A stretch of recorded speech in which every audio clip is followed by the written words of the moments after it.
મોદી સરકારના 12 વર્ષ પૂર્ણ થવા નિમિત્તે અંકલેશ્વર ભાજપ દ્વારા કાર્યશાળાનું આયોજન। કેન્દ્રની મોદી સરકારના સફળ 12 વર્ષ પૂર્ણ થવાના ઉપલક્ષ્યમાં આગામી દિવસોમાં યોજાનારા વિવિધ જનસંપર્ક કાર્યક્રમોની રૂપરેખા તૈયાર કરવા માટે અંકલેશ્વર શહેર અને તાલુકા ભાજપ દ્વારા એક વિશેષ કાર્યશાળાનું આયોજન કરવામાં આવ્યું હતું।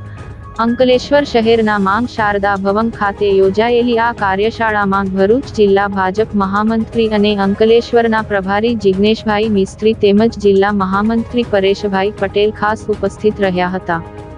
આ બેઠકમાં ઉપસ્થિત પદાધિકારીઓ અને કાર્યકરોને આગામી 5 જૂનથી 21 જૂન દરમિયાન યોજાનારા વિવિધ કાર્યક્રમો અંગે વિસ્તૃત માહિતી અને માર્ગદર્શન આપવામાં આવ્યું હતું। આ દિવસો દરમિયાન ભાજપ દ્વારા વૃક્ષારોપણ, સ્વચ્છતા અભિયાન, પ્રતિષ્ઠિત વ્યક્તિ સંપર્ક અભિયાન, પ્રગતિ પથયાત્રા અને વિકસિત ભારત સંકલ્પ સંમેલન જેવા લોકહિતના આયોજનો કરવામાં આવશે। પર્યાવરણની જાળવણી અને જનજાગૃતિ પર ભાર મૂકતા પદાધિકારીઓએ તમામ કાર્યક્રમોનું આયોજન ઈંધણ બચાવો અભિયાનને ધ્યાનમાં રાખીને કરવા માટે કાર્યકરોને વિશેષ અનુરોધ કર્યો હતો। આ કાર્યશાળામાં ભાજપના જિલ્લા કોષાધ્યક્ષ જગદીશ શાહ, શહેર પ્રમુખ ધર્મેન્દ્ર પુષ્કરણા, તાલુકા પ્રમુખ ચંદ્રેશ પટેલ, તાલુકા પંચાયત પ્રમુખ વિવેક ભરડીવાળા, નગરપાલિકા પ્રમુખ જિગ્નેશ અંદરિયા, જિલ્લા પંચાયતના ઉપપ્રમુખ અજીત વસાવા સહિતના સ્થાનિક અગ્રણીઓ, નગરપાલિકા તેમજ તાલુકા પંચાયતના સભ્યો અને મોટી સંખ્યામાં કાર્યકરો હાજર રહ્યા હતા।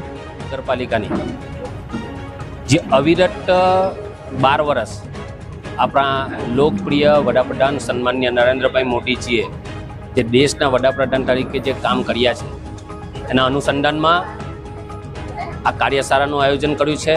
આ કાર્યશાળામાં 5 જૂનથી લઈ અને 21 જૂન સુધી વિવિધ પ્રકારના સમાજને પ્રેરણાદાયી અને જે નરેન્દ્ર મોદી સાહેબે જે 12 વર્ષ જે કામ કર્યા છે, જે કાર્યસિદ્ધિ પ્રાપ્ત કરી છે અને જે આગામી દિવસોમાં જે કામ થવા જઈ રહ્યા છે, આ જનજાગૃતિ અભિયાન અંતર્ગત 5 જૂનથી 21 જૂન સુધી આ કાર્યક્રમો સમગ્ર દેશમાં થવાના છે। એના ભાગરૂપે અંકલેશ્વર શહેર અને અંકલેશ્વર તાલુકાની અગત્યની કાર્યશાળા આજરોજ યોજવામાં આવી હતી અને ખૂબ મોટી સંખ્યામાં અંકલેશ્વર તાલુકા અને શહેરના કાર્યકર્તાઓ ઉપસ્થિત રહ્યા હતા।